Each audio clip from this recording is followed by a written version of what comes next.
குற்றால main அருவியில் காட்டாற்று வெள்ளப்பெருக்கு ஏற்பட்டுள்ளதால் சுற்றுலா பயணிகளுக்கு தடை விதிக்கப்பட்டிருக்கிறது. விவரங்களை செய்தியாளர் செந்தில் வழங்க கேட்கலாம்.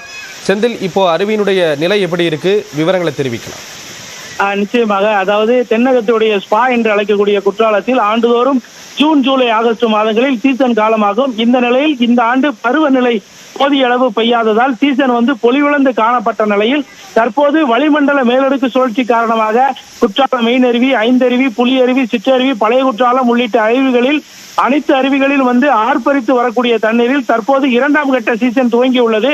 இந்த நிலையில் இன்று காலை முதல் மேகமூட்டத்துடன் காணப்பட்ட நிலையில் தற்போது மேற்கு தொடர்ச்சி மலைப்பகுதிகளில் பெய்து வரும் மழையின் காரணமாக பிரதான அருவியான குற்றாலம் மெயின் அருவியில் கடும் காற்றாற்று வெள்ளப்பெருக்கு ஏற்பட்டுள்ளது. இதனால் சுற்றுலா பயணிகளின் பாதுகாப்பு நலன் கருதி அருவியில் போலீசார் குளிப்பதற்கு தற்காலிகமாக தடை விதித்துள்ளனர்.